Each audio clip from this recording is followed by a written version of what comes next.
လာတော်သားတွေကစကားပြောရင်အလင်းကားတွေနဲ့ပြောတယ်ဗျဥပမာအလင်းကားတဲ့နှိုင်းရှင်ပြတယ်အတိတ်တရားဝုဒ္ဓအလင်းကားအကြီးကျယ်ကြီးတွေချက်ကားပြောတယ်ဝင်ကားဝုဒ္ဓအလင်းကားထဲမပြောဘူးတကွက်ကျော်သွယ်ကာဝိုက်ခါပြောတယ်ဒီမှာကွရန်ကုန်ကလာတဲ့စာရေးဆရာကြီးတွေမင်းတို့လာတော်သားနဲ့စကားပြောကြည့်ခြင်းလို့အဲ့လိုလဲပြောလိုက်ရောကိုကျော်မြင့်ကကျွန်တော်ကြည့်ပြီးပြောပါတယ်ရပါတယ်တဲ့ဆရာကြီးတို့ကျွန်တော်တို့နဲ့တွေ့ရင်တော့သွားဆရာဝန်နဲ့တွေ့တယ်လို့ပါပဲတဲ့သွားဆရာဝန်နဲ့တွေ့ရင်ပါဇက်ကိုဖျဲမပြရဘူးလားတဲ့ဟောပြတာပေါ့ဒါမှသွားမြင်ကုလို့ရမှာပေါ့အဲ့လိုပဲလေကျွန်တော်တို့နဲ့တွေ့ရင်ကျွန်တော်တို့ကရည်စရာတွေပြောတော့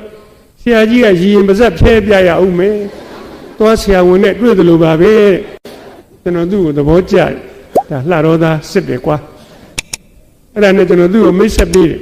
ဟိုးမော်တော်ကားရှိခန်းမှာထိုင်းနေတာစာရေးဆရာကြီးဤကြကွေးပါပဲဟာဆရာကြီးနာမည်ကလည်းကောင်းလိုက်မနေ့လေးလို့လက်ဖေးဆိုင်သွားမုံဘိုးမကုံတော့ကိုယ်နာမည်နဲ့ကိုတို့မြည်လိုက်ုံပဲနိုင်ငံကျော်ဟာသစာရေးဆရာဤကြကွေးလှုပ်တော့မလှုပ်လိုက်နိုင်စပိန်တာယာပါလိုက်ပုံမြန်တဲ့စပိန်ညက်ဆိုင်ရှိတုံဖြတ်မစီးရဘူးတဲ့ဩဘာဖြစ်လို့တော့စပိန်ငုတ်တူလေးနဲ့တွေ့ရင်ပောက်သွားလိမ့်မယ်အလှမှာကျွေးတဲ့ငချောက်ငန်လိုက်ပုံမြန်ဆရာကြီးရေမူးမြက်ကံပြီးမေးတင်နေရတယ်စကားတခွန်းတည်းနဲ့အလင်္ကာနှမျိုးဖြစ်တယ်ဗျအတိတ်ပြဝုဒ္ဓအလင်္ကာဖြစ်တယ်ဝင်ကဝုဒ္ဓအလင်္ကာဖြစ်တယ်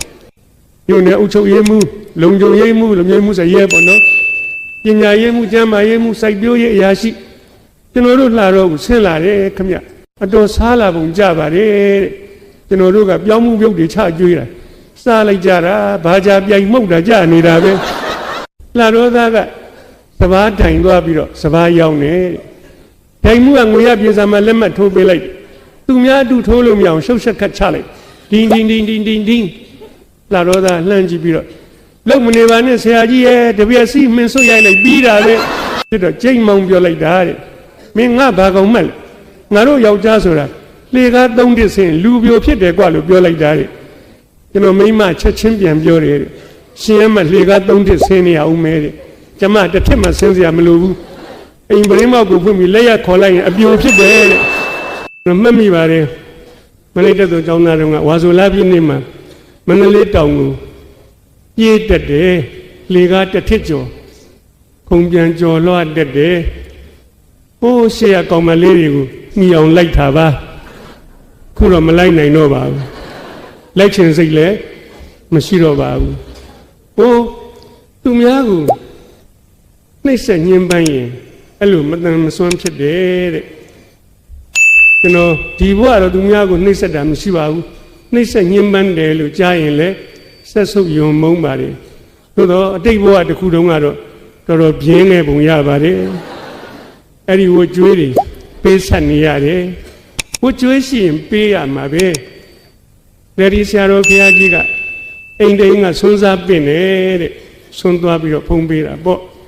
ဆွန်းဖုံးပေးပြီးတော့အိမ်ကပြန်ထွက်မှာအိမ်အဝင်ချွတ်ထားခဲ့တဲ့လေဒီဆရာတော်ဘုရားကြီးရဲ့ဖက်နှက်ကပျောက်သွားတယ်ကျန်တဲ့သံဃာတွေကတော့ကိုယ်ဖက်နှက်ကလေးကိုစီးကြွသွားလေဒီဆရာတော်ကြီးကသူချွတ်ထားတဲ့ဖက်နှက်နေရာကလေးအငေးသားကြည့်နေပါတယ်တဲ့အလှရှင်ကစိတ်မကောင်းဘူးအရှင်ဘုရားဖက်နှက်ကိုနှမျောမနေပါနဲ့တပည့်တော်အသစ်ဝယ်လူပါမယ်လို့ပြောတယ်လေဒီဆရာတော်ကြီးကပြန်ပြောတယ်ဖက်နှက်ကိုနှမျောလို့မဟုတ်ပါဘူးတဲ့ဟိုးတိတ်ဒီဘဝမှာလေဒီဆရာတော်ဖြစ်မဲ့ပုဂ္ဂိုလ်ကဟိုးတိတ်ဘဝတစ်ခုမှာသူများဖက်နှက်ခိုးခဲ့မိတာရှက်လို့ပါကျွန်တော်တို့ကောင်းမှုတွေပြုရင်ကောင်းမှုကံထက်ချက်လိုက်နေတာပါပဲမကောင်းမှုပြုရင်မကောင်းတဲ့ကံတွေအကျိုးပေးခြင်းတိုင်အကျိုးပေးတာပါပဲမြည်သည့်ကံမှအဟောတိကံဖြစ်သွားတာမရှိပါဘူးအကျိုးပေးမတန်သေးရင်မပေးတာပါပဲမဖို့နိဗ္ဗာန်ရမှအဲ့ဒီကောင်းမှုကံရောမကောင်းမှုကံရောအားလုံးအဟောတိကံဖြစ်ပါလေကြောင့်မြတ်စွာဘုရားကမကောင်းမှုရှောင်ကောင်းမှုဆောင်ဖြူအောင်စိတ်ကိုထားအဲ့ဒါဘဝနေနီးကောင်းလဲဖြစ်ပါတယ်လို့နှုံတတဖန်ပူပန်စရာမရှိပါဘူးလူတွေကလည်း များလိုက်တာဒီသက်ကကျွန်တော်ဟိုးကနေကိုသားချိုပြောနေတော့လာတဲ့ခါကျတော့ပြင်မဲ့မှာပြိသက်တွေအများကြီးတွေ့တယ်ပိတ်ကားကြီးတွေ့တယ်မောင်သားချိုမတွေ့ဘူးမောင်သားချိုဘယ်နာပြောနေပါလိမ့်သူတွေ့လာတဲ့ကလေးကိုမေးရတယ်ဟိုခမ်းမထဲမှာရှိတယ်တဲ့ဟိုးဒီမှာရောက်တော့လေအများကြီးပဲပြင်မှာလဲအ ਨੇ ဆုံးတော့ဒီလောက်ရှိမယ်ဒီတဲ့ပူခြင်းပူပါမယ်လေဝေးမျိုးစာချစ်ကြတယ်စာပွဲသပင်ကိုအားရပါရနားဆင်အားပေးကြတယ်ကျွန်တော်မှတ်မိပါတယ်လွန်ခဲ့တဲ့အနှစ်20လောက်ကလေဝေးကိုဒီချိန်လာဟောဘူးပါတယ်အဲ့တော့ကျွန်တော်တို့ည7 နာရီထိဟောပြောပွဲကမစသေးပါဘူးကျွန်တော်မေးကြည့်ဟောပြောပွဲကဘာလို့မစသေးတာတော့မီးမလာသေးလို့ဆရာလေဝေးမီးပြတ်တယ်အဲ့ဒီမီးကဘယ်တော့လာမှာတော့ကျွန်တော်မေးမသိဘူးဆရာဟောမသိတဲ့မီးထိုင်ဆောင်နေလင်းသွားမှာပေါ့မိတစ်ခုခုရှားပေါ့ဗျာဒီစကားပြောပထရီအိုးလေးရှင်ရတာဒါနဲ့ဟုတ်ကဲ့ထွက်သွားကြပါလေကျွန်တော်ကပြောတာကတော့ဘက်ထရီမီးချောင်းလေးအောက်လင်းတက်မီးကလေးအဲ့လိုလေးထုံမှုပြောချင်တာပါသူကတော့မကြပါဘူးပြန်လာကြရပါပြီဆရာကြွပါကျွန်တော်တို့ခေါ်သွားပါတယ်ခမကြီးပြဇက်ရုံလိုကြီးပဲအဲ့ထဲမှာဟိုကော်မတီကလည်းမရှိဘူးလားချွေတာလားမသိပါဘူးဗျကျွန်တော်တို့စကားပြောဒီလိုစစ်မော်မှာဖျောင်းတိုင်လေး3တိုင်ထွန်းထားပါတယ်တရုံလုံးတော့ဘာမီးမှမရှိပါဘူးကျွန်တော်တို့ကဥရှင်ကြီးတင်ထားတာကြလို့ပါလို့ပိဿကကျွန်တော်တို့မြင်ရလားမမြင်ရလားတော့မသိပါဘူးကျွန်တော်တို့ကပိဿကကိုတယောက်မှမမြင်ရပါဘူးလှိုင်ကူမဲကြီးကိုကြည့်ပြီးတော့ဟောနေရတယ်ရည်တန်ကြရင်အားရှိပါလေဩလူတွေရှိတယ်ကွာဆရာကောက်လိုက်သူဟောတော့ဒီစရာလေးပါလေးပြောတယ်လူတွေရှိမှန်းသိတယ်ကောက်လိုက်ပြီးတော့ကျွန်တော်ဟောတယ်ကျွန်တော်ပြောတော့လေဒီစရာလေးပါလေးပြောတော့လူတွေရှိမှန်းသိနောက်ဆုံးပိတ်အိတ်နဲ့လွယ်ဘုရားအောင်ဆန်းရဲ့ကိုရံတော်ပါတော်မြဲပူထွန်းလှသူကငါကွာတဲ့84နှစ်ပြီတဲ့နောက်လည်းလိုက်နိုင်မယ်မထင်ပါဘူးတဲ့ဘုရားတို့ခက်ကငါအားရပါရပြောချင်တယ်ကွာကျွန်တော်အားပေးပါတယ်ပြောဆရာပြောတာပြောဆရာကပြောတယ်ဗျရည်စရာလည်းတစ်ခုမှမပါဘူးကျွန်တော်တို့နားထောင်တဏှာကြီးလောက်ကြာတော့ကျွန်တော်စိတ်ထဲမှာတန်တရားဖြစ်ပါတယ်ဟိုးနောက်ကလည်းငြိမ်တိတ်နေတာပဲလူတွေရောရှိသေးရဲ့လားတကယ်ဆိုရင်ခုလိုဆောင်းငင်းဟောတာဗျချောင်းဆိုးတယ်လို့ပါလေကြားဖို့ကောင်းပါလေဟိုးလက်ဝဲရလူတွေကလည်းမှလိုက်တာတယောက်မှချောင်းဆိုးတယ်မကြားရပြီးရောကျွန်တော်ပြေးထွက်ပြီးတော့စောင့်ကြည့်တယ်မင်းဘယ်နှယောက်ထွက်လာတော့ဆိုခြေဆုံးတဲ့ကျွန်တော်တို့6ယောက်ပဲထွက်လာပါတယ်မရှိတော့ဘူးလူတွေကလည်းဘယ်သိမလဲဗျာမီးရပြတ်မောင်းနေတဲ့ခါကျတော့သူ့အတူပြန်သွားလူတွေကျန်တော့ကျန်မှာပဲထင်ပြီးသွားတာအာမနာပါဘူးပြန်သွားကျန်တဲ့လူတွေကလည်းအဲ့လိုပဲကျန်တဲ့ပြန်မှာပဲကွာဆိုပြန်သွားကျွန်တော်တို့6ယောက်ပဲကျန်ပါတယ်တကယ်ဖြစ်ပါပဲကျွန်တော်ဗိုလ်ထွန်းလာကိုမေးတယ်ဆရာလည်းဗျာရမ်းတန်ဟောနေပဲလူကလည်းတယောက်မှမရှိတော့ဘူးမသိဘူးလေကွာငါလည်းအဲ့ဒီယုံကြီးနဲ့ပြည့်ရှိတယ်မလို့ချနေတာပဲဘုချုပ်တို့ခက်ကပြောလိုက်တာနောက်တစ်ခေါက်ကျတော့ဆရာအောင်နဲ့ကျွန်တော်နဲ့ဗျနောက်တစ်နှစ်လောက်ကျတော့ဆရာအောင်သိနဲ့ကျွန်တော်တို့ကနေ့လေ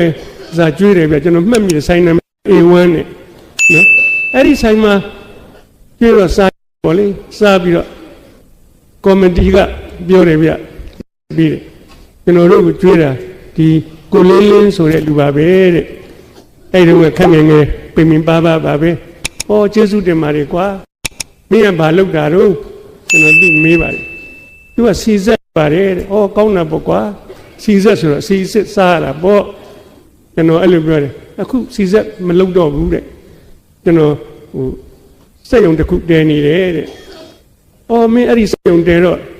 အစင်းစစ်ခွင့်ပြုချက်တွေတောင်းရတယ်။ဘယ်လိုတောင်းသလဲ။ကျွန်တော်မြို့နယ်ခရိုင်တိုင်းမန္တလေးထိကုန်ပြီးပါပြီတဲ့။ရန်ကုန်မှာကျွန်တော်တို့နောက်ဆုံးရုံးချုပ်ကိုတက်ဖို့ပဲရှိပါတယ်တဲ့။မင်းအဲ့ဒီရုံးချုပ်တက်တဲ့ခါကျတော့ရုံးချုပ်မှာမင်းအသိရှိလို့လား။မရှိပါဘူးတဲ့။ရှိစရာလည်းမလိုပါဘူး။ ကျွန်တော်ပွဲစားနဲ့3000ပေးရမယ်သူပြီးအောင်လုပ်ပေးမယ်ပြောပါတယ်တဲ့အဲ့တော့3000ကနဲတဲ့ငွေမဟုတ်ဘူးကျွန်တော်ပြောတော့အော်မင်းကလည်းကွာအဲ့ဒီရုံးချုပ်ကလက်မှတ်ထိုးတဲ့လူနဲ့မင်းနဲ့တိလို့ရှိရင်တပြားမှပေးစရာမလိုဘူးကွာအိုးကျွန်တော်မှမသိပဲအဲ့လိုပြောပါတယ်ကျွန်တော်ပြောပါတယ်မင်းကျွေးတဲ့ထမင်းလည်းငါစားပြီးပြီကွာ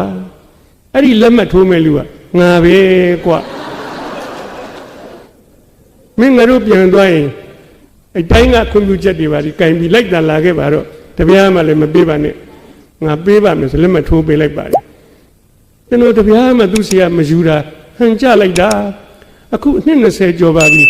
ကိုလင်းလင်းကနှစ်တိုင်းစီပုံးနေပို့ပါတယ်တွက်ကြည့်ရင်ကျွန်တော်ဟိုတုန်းကယူရင်3000မရမှာနော်အခုကျွန်တော်သိန်းပေါင်းနဲ့တွက်ကြည့်တော့များနေပြီလူဆိုတာလောဘတွေသိမရှိရင်ပိုရတယ်လို့ကျွန်တော်နားလည်ပါတယ်ပို့တယ်ဗျာနှစ်တိုင်းကျွန်တော်မေ့နေတယ်ဟောဒီကောင်ကလည်းမမေ့ပါလားဟန်ကြတာပါပဲအဲ့တော့ကျေးဇူးတင်ပါတယ်ဒါလေဝေးဟိုမတရားကလေးပါပဲအဲ့တော့ပြိတ္တတွေလောက်များတာမြင်တော့ကျွန်တော်ကဘာသွားတရိယာတော့ဆိုတစ်နှစ်တော့ကျွန်တော်တရုတ်ပြည်ရောက်နေတယ်ဗျဒီလိုရာဒီမျိုးပဲတရုတ်စာရေးဆရာတွေကချစ်ကြည်ရေးခီးဆိုပြီးတော့ဖိတ်လို့သွားတဲ့အခါကျွန်တော်ကပြောပြတယ်ဗျဟောလို့မင်းတို့ကလည်းဒီရာဒီမျိုးဖိတ်တာကိုစကားပြန်နဲ့ပြောတာပေါ့နော်ငါတို့နိုင်ငံမှာဒီချိန်ဆိုလို့ရှိရင်စာပေဟောပြောပွဲတွေရှိတယ်ကွအဲ့ဒီတော့ကအခုလိုညံပူဇော်ကတွေပါတွေမဟုတ်ပါဘူးဟိုအစိုးလေးတကွန်းပေးပါလေဟောပြောပွဲမှာကျွန်တော်တို့အဲ့ဒါလေးကိုပျော်လို့ပါပဲအစိုးလေးလကားဝေးရကျွန်တော်တို့ချင်းချင်းတော့ပြောပါလေအစိုးတကွန်းနဲ့မိုးအလင်းဟောပါလေနောက်တော့ကျွန်တော်ဟိုမကွေးသွားဟောတယ်ဗျကက်ကြီးတက်လက်ပေးပါတယ်ဟောကက်ကြီးတက်လက်နဲ့လည်းနှစ်ချီထွက်အောင်ဟောတာပါပဲနောက်တစ်ခါတိုင်ဥသွားဟောတယ်ဗျတိုင်ဥကငချင်းတရွဲပေးတယ်ဟောငချင်းတရွဲနဲ့လည်းဖင်ပြဲအောင်ပြောတာပါပဲအဲ့ဒါစာရေးဆရာပါပဲအဲ့တော့မင်းတို့ကဒီချိန်မှဖိတ်တော့ကွာငါလက်ဆောင်နေလွတ်ကုန်ပြီပေါ့မင်းပြီးတွေပေးယူလာပါပဲကျက်သွန်နေပေးသေးတာပါပဲစီပုံးလေးပါလေးရလဲပြောတာပါပဲဘာမှမပေးရင်လည်းဘာမှမရပါဘူးပေးမှမပေးဘဲနဲ့ပဲရတော့အဲ့ဒါလည်းကျွန်တော်တို့ကပြောလို့ပဲသွားပြီးတော့တနိုင်ငံလုံးလှဲ့ဟောပြောဒီချိန်မှာငါတရုတ်ပြည်ရောက်နေတော့အဲ့ဒါတွေအကုန်လုံးလွတ်ကုန်တာပေါ့ကွာရုပ်စာရေးဆရာဥက္ကဋ္ဌမေးစာပေဟောပြောပွဲဆိုတာဘာလဲတဲ့ဟော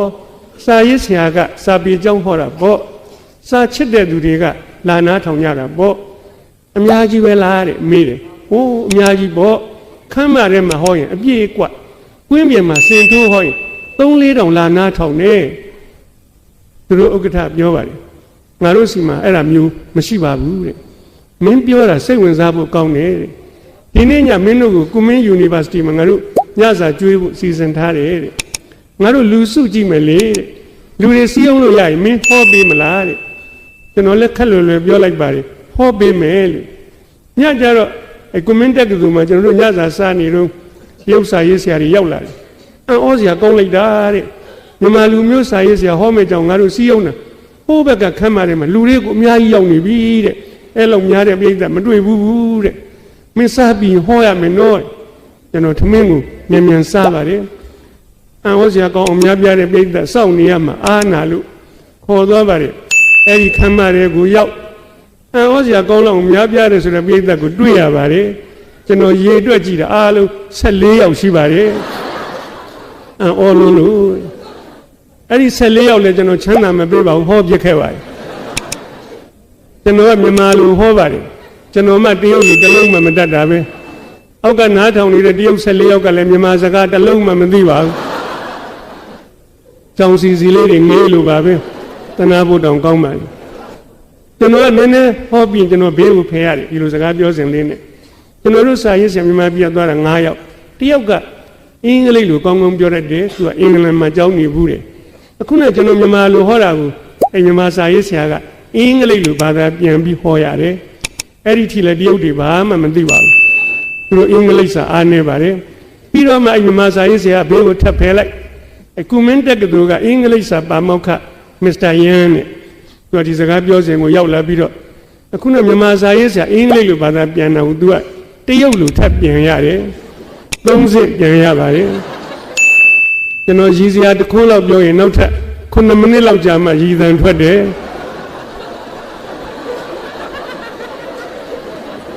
ပြောရတာအားမရှိပါဘူးဘယ်တော့မှရည်မလဲလို့ရင်ကိုမောနေတာပဲအဲ့လိုလဲဟောခဲ့ရပါရဲ့ဒီမှာခုပြောခုရည်တော့အားရှိတာပေါ့အဲ့တော့လာရတဲ့ခီးစဉ်အားလုံးစစရရဆင်ပြေပါတယ်ဒီနှစ်တော့ကျွန်တော်တို့မုံဆိုတဲ့ရွာကြီးကဖိတ်တယ်ဗျဖြူထီအောင်လို့အဲကွန်ဘတ်နဲ့လာရမယ်တဲ့ဖြူရောက်လို့ရှင်ဟိုဘက်က4 မိုင်လောက်တော့ဆိုင်ကယ်စီးရမယ်တဲ့ဩ4 မိုင်လောက်တော့ရပါတယ်ကျွန်တော်တို့ကလည်းအညာလွယ်တယ်လိုက်ချင်တာကိုဒါနဲ့ဖြူရောက်လို့အဲကွန်ဘတ်ပေါ်ဆင်းလိုက်တာနဲ့ဆိုင်ကယ်တွေလာပြီးဂျိုနေကြပါတယ်အများကြီးပဲကျွန်တော်ဆိုင်ကယ်တစ်စင်းမှာခွာထိုင်မိတယ်ဆိုရင်ဖြူမှရှိတဲ့မိတ်ဆွေတယောက်ကလှမ်းတွေ့သွားတယ်ဆရာဘယ်သွားမလို့လဲတဲ့ဩမေးတယ်ဩမုံကိုသွားမလို့ပါလို့ဖြူကလူကသိတာပေါ့အဝေးကြီးပဲနော်တဲ့ကျွန်တော်လူလည်လုတ်ပြီးပြန်ပြောလိုက်ပါတယ်မဝေးပါဘူး4 မိုင်နဲ့ပါလို့ဖြူကလူကခေါင်းခါပြတယ်မကဘူးနော်တဲ့10 မိုင်ကျော်လိမ့်မယ်တဲ့တကယ်ခေါ်သွားတော့14 မိုင်ရှိပါတယ်ဆိုင်ကယ်စီးရတာဖေနေကိုကြည့်လို့ပါပဲကျွန်တော်ဆိုင်ကယ်စီးတဲ့ကောင်ကလေးသေးသေးပူလေးဗျကျွန်တော်ခေါင်းကသူ့ခေါင်းပေါ်ကျော်လို့ဟန်ကြပါတယ်ရှေ့ကမြင်ကွင်းရှင်းတာပေါ့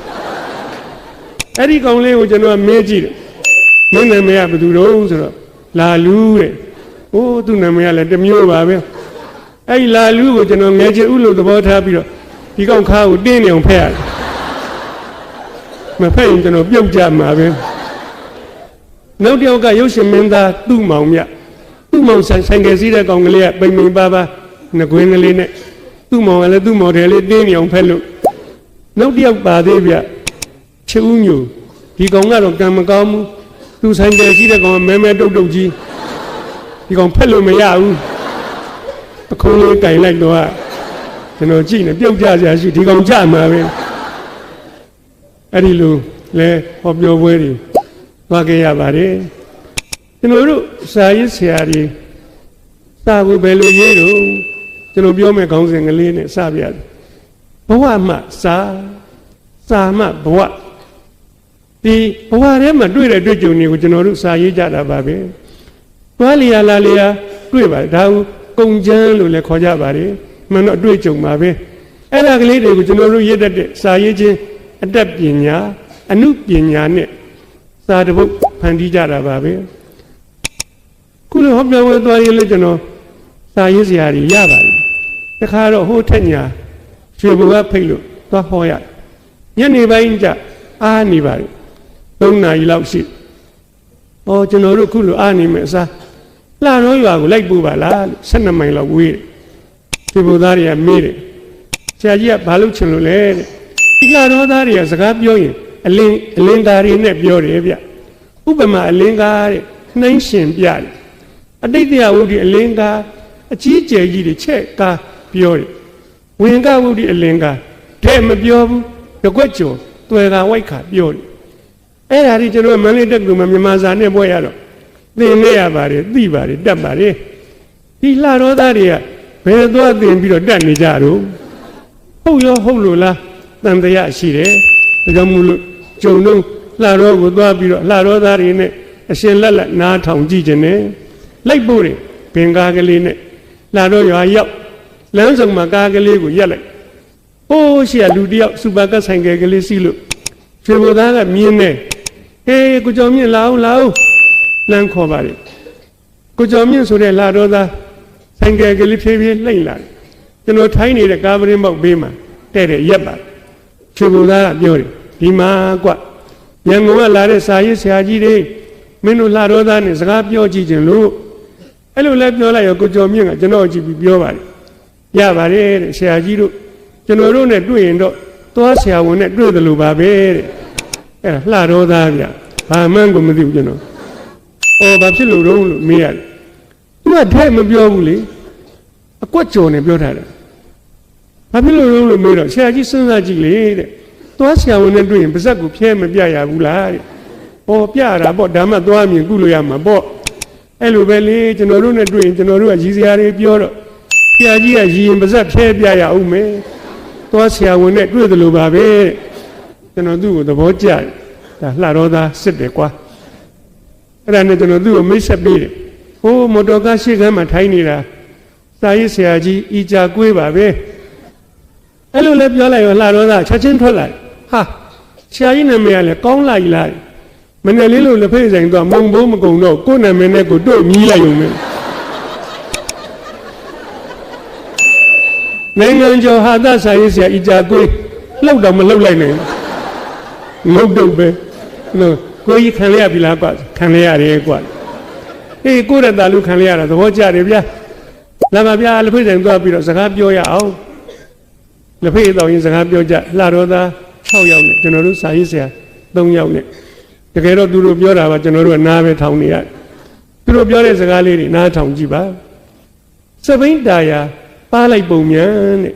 စပိန်ညက်ဆိုင်ရှေ့တုံဖြတ်မစီးရဘူးတဲ့ဩဘာဖြစ်လို့တော့စပိန်ငုတ်တူလေးနဲ့တွေ့ရင်ပောက်သွားလိမ့်မယ်အဲ့ဒါအတိတ်တရားဝုဒ္ဓအလင်းကားဗျအကြည့်ကျချက်ပြောအလှမှာကျွေးတဲ့ငချောက်ငယ်လိုက်ပုံမြန်ဆရာကြီးရေမိမိအကံပေးမေးတင်နေရတယ်။ဩဘာဖြစ်လို့တော့ကျွန်တော်မေးကြည့်နေရတာပဲ။ငချောက်ကငယ်လုံးအားကြီးတော့ရေတအားငတ်လို့ရေအိုးစင်ခဏခဏမသွားနိုင်တော့ဘူးဆရာကြီးရေ။မိမိအကံပေးမေးတင်ပြီးအော်တိုမက်တစ်တောက်နေရ။စကားတခွန်းတည်းနဲ့အလင်္ကာ2မျိုးဖြစ်တယ်ဗျ။အတိတ်တရားဝုဒ္ဓအလင်္ကာဖြစ်တယ်ဝင်ကားဝုဒ္ဓအလင်္ကာဖြစ်တယ်စစ်ကြောင်းကြီး9ကြောင်းနဲ့မြို့ပေါ်ကအရာရှိကြီးတွေပေါ့ဆရာကြီးဟာမြို့နယ်အုပ်ချုပ်ရေးမှုလုံခြုံရေးမှုလုံခြုံရေးမှုဆိုရဲပေါ့နော်ပညာရေးမှုကျန်းမာရေးမှုစိုက်ပျိုးရေးအရာရှိကျွန်တော်တို့လှတော့ကိုဆင်းလာတယ်ခင်ဗျနေကင်းတဏှာကြီးလောက်ရောက်လာတော့အတော်စားလာပုံကြပါတယ်တဲ့ကျွန်တော်တို့ကပြောင်းမှုပြုတ်တွေချကျွေးတာ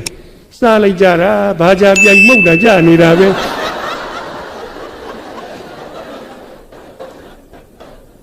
အဲ့ဒါဥပမာအလင်္ကာဗျသူတို့ဥပမာပေးရသိလွယ်တာပဲနော်ခက်ခက်စစ်မဟုတ်ဘူးသူတို့ပတ်ဝန်းကျင်သူတို့မြင်မှုတာလေးနဲ့ပေးလိုက်တာနားထောင်ရတဲ့လူကမျက်စိတွေကိုမြင်အောင်လာတယ်ဘယ်လိုမျိုးစားနေကြမလဲပေါ်လွင်ထင်ရှားတယ်ဗျလှတော်သားကစပားတိုင်သွားပြီးတော့စပားရောက်နေတိုင်မှုကငွေရပြေစာမှာလက်မှတ်ထိုးပေးလိုက်သူများအတူထိုးလို့မရအောင်ရှုပ်ဆက်ခတ်ချလိုက်ဒင်းဒင်းဒင်းဒင်းဒင်းဒင်းလာတော့သာလှမ်းကြည့်ပြီးတော့လုံမနေပါနဲ့ဆရာကြီးရဲ့တပြက်စီမင်းဆွတ်ရိုက်လိုက်ပြီးတာပဲပြီးတဲ့ရှုပ်တာတော့မရှိတော့ပါဘူးကျွန်တော်ကသဘောကျတယ်ဩခင်ဗျားတို့ကလည်းပြောတတ်လိုက်တာနော်လို့အဲ့ဒါယောက်ျားတွေပဲပြောတတ်သလားလို့မိန်းမတွေရောမပြောတတ်ဘူးလားလို့လာတော့သာတယောက်ကပြောတယ်ဩပြောတတ်တာပေါ့ဆရာကြီးရတဲ့ကျွန်တော်မိမ့်မနဲ့ရန်ဖြစ်တော့ကြိတ်မောင်ပြောလိုက်တာတဲ့မင်းငါဘာကောင်မှတ်ငါတို့ယောက်ျားဆိုတာလေကား3တစ်ဆင်းလူပြောဖြစ်တယ်ကွာလို့ပြောလိုက်တာတဲ့ကျွန်တော်မိမ့်မချက်ချင်းပြန်ပြောတယ်ရှင်ရမလေကား3တစ်ဆင်းနေအောင်မဲတဲ့ကျမတစ်ထစ်မှဆင်းစရာမလိုဘူးအိမ်ပရင်းမောက်ကိုဖွင့်ပြီးလက်ရခေါ်လိုက်ရင်အပြိုဖြစ်တယ်တဲ့ဒါမျိုးသမီးတွေမှတ်ထားဖို့ကောင်းပါလေအဲ့လူကဆက်ပြောသေးတယ်ဗျဆရာကြီးတဲ့ကျွန်တော်မိမအဲ့လိုပြောပြီးတဲ့နေရာစားပြီးတော့နောက်ဆိုကျွန်တော်တို့လင်မယားနည်းနည်းလောက်စကားများရင်အိမ်သားအကောင်တွေဘယ်မှမသွားတော့ပါဘူးပရင်းပေါက်ကိုစောင့်ကြည့်နေတတ်မှာခမရတို့နဲ့ပြောရတာလေရီးနေရတာပဲနော်လို့အဲ့လိုပြောတော့လှတော်သားတယောက်ကဟုတ်တယ်ဆရာကြီးရဲ့ကျွန်တော်တို့ကကိုချင်းချင်းလည်းအဲ့လိုပြောပြီးတော့ရီးနေတာပဲခမရရီးနေတော့ကျမ်းမာတယ်တဲ့ဆေးရုံဆေးကန်းမသွားရဘူးတဲ့လှတော်သားတွေသိတယ်ဗျရဲချင်းသည်စိတ်ဖိစီးမှုကိုရောပါတယ်ကျမ်းမာရေးကိုထောက်ကူဖြစ်တယ်လို့နားလေတယ်ကျွန်တော်တို့စီကိုဆရာဝန်တွေပါရောက်လာရင်မပျော်ဘူးခမရဘယ်ပျော်မလဲကျွန်တော်တို့ကကိုချင်းချင်းပြောပြီးတော့ရီးနေတာသူ့စီဘယ်သူမှမသွားကြဘူးဆရာဝန်တယောက်တော့ရောက်လာတယ်ခမရသူရောက်လာပြီး3ရက်လောက်နေတော့လူနာတယောက်ဆေးသွားထိုးရသေသွားတယ်ခမရ လေဒါမတော်တဆဖြစ်တတ်ပါရဲ့ပြဿနာမရှိပါဘူးတဲ့နောက်9ရက်လောက်နေတော့နောက်တစ်ယောက်သွားထိုးပြန်နေဆရာကြီးရဲ့သေတာပဲခမရလေကာယမတော်ရင်2ယောက်လောက်ကလည်းစက်တိုက်ဖြစ်ကောင်းဖြစ်နိုင်တာပဲကျွန်တော်တို့ပြဿနာမလုပ်ပါဘူးတဲ့ဆေးထိုးရမှာတော့ကြောက်သွားတယ်ခမရတလလောက်ရှိတော့တယောက်ကကလေးသာမဆောင်တာသွားထိုးရပြန်နေသေတာပါပဲလေဒါကြတော့လည်းနည်းနည်းများသွားပြီဒါနဲ့ကျွန်တော်တို့အထက်ကိုတိုင်စာပို့လိုက်တယ်တဲ့ဘယ်လိုတိုင်လို့ဆိုတော့ဒီဆရာဝန်ကိုမြန်မြန်ပြောင်းရင်လည်းပြောင်းပေးပါတဲ့ပြောင်းမပေးနိုင်ရင်လည်းသင်္ချိုင်းလုံးကိုချဲ့ပေးပါ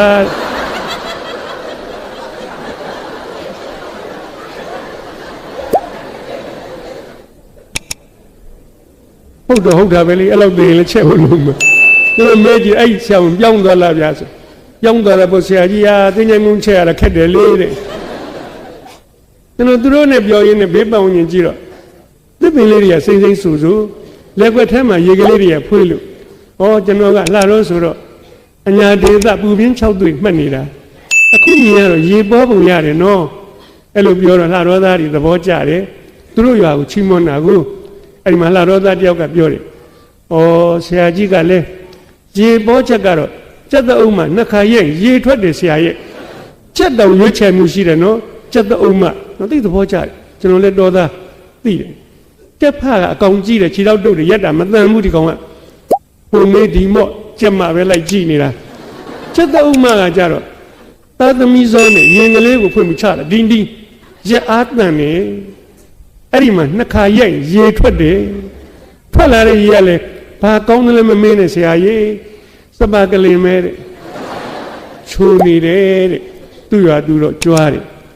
ကျွန်တော်တို့နဲ့တော့နီးပါရဲ့တဲ့ဝက်လက်မြို့10 မိုင်လောက်ပဲဝေးတယ်မတူဘူးခမရသူ့ကြရေရှားတယ်တဲ့အဝီစီတွင်းဆိုတဲ့အတိုင်းပဲတဲ့ဟိုးအောက်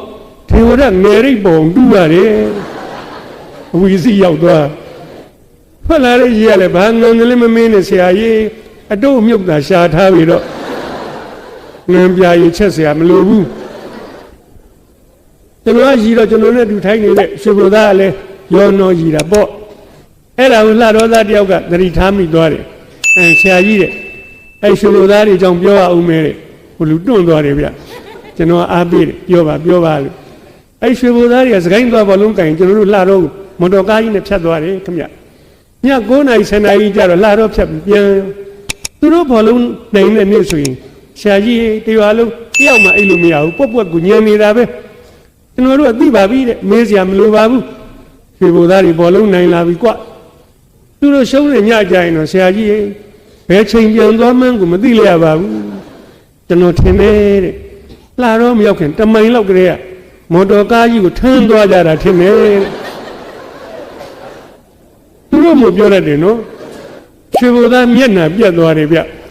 အဲ့ဒါကိုလှတော်သားတယောက်ကသတိထားမိပြန်တယ်ဒီလူတွေပါတယ်ဗျဆရာကြီးအားတဲ့သူများဒါပြောရတာပဲကျွန်တော်တို့လှတော်အကောင်တွေလည်းမကောင်းပါဘူးတဲ့ရေအိမ်တို့တိုင်းငါပဲလို့သေးတောင်ပေါက်မထားရဘူးတဲ့ရှင်တို့ကလည်းဂျင်းနဲ့သွားပါလေအဲ့တော့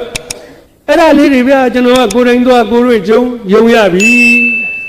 ဒါလေးကိုကျွန်တော်လှတော်သားနဲ့စကားအလင်္ကာလို့ဆိုပြီးတော့ပြန်ရေးပါတယ်ဖတ်တဲ့လူတွေကိုလိုပဲပြုံးပါစေရဲပါစေလို့မျှဝေခံစားတော့အဲ့ဒီလူတွေကိုကျွန်တော်အော်နာလုပ်ချင်တယ်ဒီလိုဟာတွေကိုသူတို့တရွာလုံးတက်နေတယ်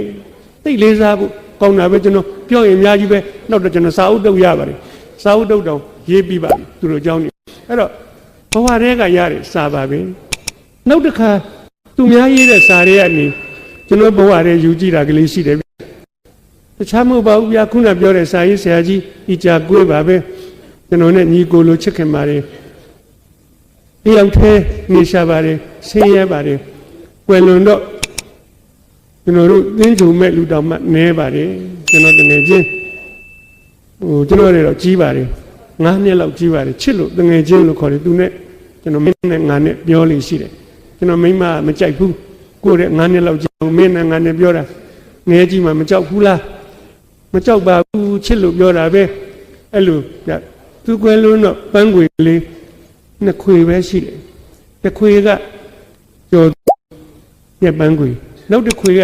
ပန်းမြင့်အောင်ရဲ့ပန်းခွေကျ ကျွန်တော်ကတမ်းမြောင်ရဲ့အဲ့ပန်းငွေတစ်ခွေဘယ်လောက်ကြ2000ကြတယ်ဆရာငါ့ကိုတစ်ခွေလုတ်ပေးစမ်းမှာခုသွားပြီးပြေးဝစမ်းမှာတမ်းမြောင်ကပြောတယ်တင်းကြိုတော့မှာပဲဆရာရဲ့ပန်းငွေမဝယ်ပါနဲ့ရက်လေကြလို့ရှိရင်မုံဟင်းငါကလေးကျွေးကျင်တယ်ပတ်စံမရှိဘူးဆရာရဲ့အဲ့ဒီပန်းငွေကို2000ကိုမုံငါကျွေးပါဆရာရဲ့ကျွေးရတယ်ကိုလုံနိုင်တာစွမ်းကိုပေးကြကျော်သူနဲ့တမ်းမြောင်ကကားကုန်းစားကြီးနဲ့ကျော်သူကိုယ်တိုင်မောင်းတယ်ကျွန်တော်ကအဲ့ဒီခေါင်းကိုထမ်းပြီးတော့ကားပေါ်ရောက်အောင်တင်းနေချစ်ဦးမျိုးကငိုချင်းတယ်နောက်ကနေငိုလိုက်တာသူကတနာလိုက်တာကိုကသိတနာဘူးကောင်းတာပဲတအားကိုဆက်ကြည့်တယ်ငိုရင်းနဲ့ဒီကောင်ကဘယ်လိုတွေးပေါက်သွားတယ်မသိကျွန်တော်လာပြောသေးတယ်အခုသေးလိုက်တော့တအားငိုမှာပဲဗျာရေးတော့မမင်းကမင်းငိုဖို့ငါသိပေးအောင်မကြလို့သူရေးတဲ့စာကလေးတစ်ပုဒ်ပါဟာသစာရေးဆရာကြီးပါသူကလက်ဖေးဆိုင်မှာလက်ဖေးမှာတော့ချိုစိတ်ဤပြစ်ခွေလဲတစ်ခွက်သူလက်ဖေးဘယ်လိုတော့အမှန်းတော့မသိချိုစိတ်ထားလိုက်ပါဦးဤပြစ်နေရနှုတ်စီအများကြီးထက်တောက်ပြီးခွေလဲကြသွားဟောဒီကြကိုရလည်းရွတ်တက်လိုက်တာရေးတက်လိုက်တာအဲ့ဒါလေးကိုကျွန်တော်ထားတယ်သဘောကျလို့ကိုလည်းတော်သားဆိုတော့ကျွန်တော်တို့ရွာမှာဖေးလို့တောင်မခေါ်ပါဘူးလက်ဖေးချိုးလို့ချိုးတာလေးထက်ခေါ်တယ်ချိုးမှကြိုက်အဲ့ဒါနဲ့ကျွန်တော်ခုနေတာမင်္ဂလာတို့ခေပင်လမ်းမတန်းပြတော့အိမ်ဘေးမှာလက်ဖေးဆိုင်လေးတွေတန်းစီလို့ရှိတယ်တနေ့ကျွန်တော်အိမ်နဲ့နီးတဲ့လက်ဖေးဆိုင်ပြီးတော့တောက်ပါတယ်ဇဝဲတို့လေးက10နှစ်သားလေးသူကျွန်တော်သိပါတယ်ဒီကောင်နောက်တောက်နဲ့မေးတယ်ဘယ်လိုပြောမှလဲစာရေးဆရာကြီးညနေဘိုးကမသိဘူးကျွန်တော်ဒီကောင်ကိုနောက်ချင်စိတ်ပေါက်တာနဲ့ဤကွေးမှတယ်လို့မှာလိုက်ဟဲ့ချိုစိတ်ဤပြက်ခွေလဲတစ်ခွက်กว่าလို့အဲ့ခြာတိတ်ကကျွန်တော်ကိုကြည့်ပြီးပြုံးနေရပါတယ်တဲ့ဖြောဆရာကိုလှမ်းပါတယ်လက်ဖေးတစ်ခွက်ဟဲ့ချိုစိတ်ဤပြက်ခွေလဲကြောက်ပရောင်းခိတ်ဆုံးတယ်ကြောက်ပရောင်းကထင်းရက်ထွက်တယ်ခိတ်ကဆုံးရအောင်ဤကြကွေးလုံလအောင်မေဒီကလေးဖြည့်စရာရှိတယ်မှန်တဲ့တိုင်းပြောရင်စာရေးဆရာလူရင်းသားဆော့ချစ်မှာဖြည့်စရာမရှိဘူးဤကြကွေးဟာအာနာကုန်ပြီးထင်းနေတယ်ဟာဒီကောင်ငါတွေသာတာပဲအဲ့ဒီကလေးစီကဒါလေးကိုကျွန်တော်သင်ယူမှတ်သားထားတယ်နောက်တစ်ဆိုင်ရောက်ပြန်နေသူတို့ရွယ်ကလေးပါပဲသူ့တဲ့2နှစ်လောက်ကြီးတယ်မေးပါလေဘယ်လိုဖြောမှလဲဆရာကြီးတဲ့ဒီကောင်တော့ဖြည့်လို့ဟိုကောင်လေးပြောတာပါထည့်မှလိုက်တဲ့အောင်ချိုးစိတ်ဤပြခွေလဲဘရောင်းကိတ်ဆုံးกว่าအဲ့ဒီခြာတိတ်ကလည်းကျွန်တော်ကြည့်ပြီးပြုံးနေရပါတယ်တဲ့ဖြောဆရာကိုလှမ်းပါလက်ဖေးတစ်ခွက်ဟေးချိုးစိတ်ဤပြခွေလဲကြောင်ဘရောင်းကိတ်ဆုံးတိုင်ဖက်ပလက်လန်း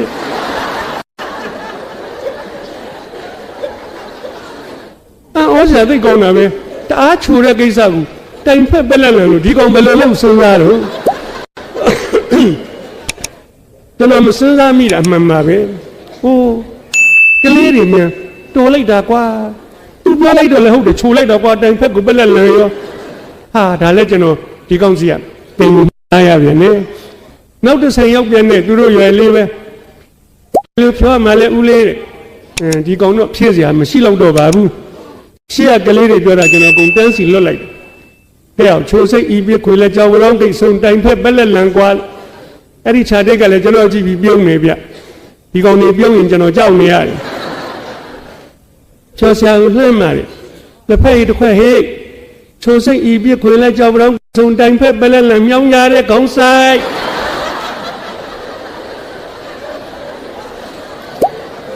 ဘယ်တော့တောင်ချိုရင်လာတာပေစမ်းกว่าလေအဲ့ဒီစကလုံးနေကျွန်တော်မှဖြည့်ပြောတာမရှိပါဘာဖြစ်လို့တော့ကျွန်တော်အဲ့စကလုံးနေလောက်ကိုမလောက်တတ်ဘူးအဲ့ဒါလက်ဖေးဆိုင်ကကလေးတွေမှလောက်တတ်တာဟိုဒီကောင်နေငါတွေသာတာပဲသဘောကျတယ်လို့ဆိုကျွန်တော်ထပ်မမှားရဲတော့ပါဘူးထပ်မှန်သိချင်းဆုံးတဲ့သေးတွေပါ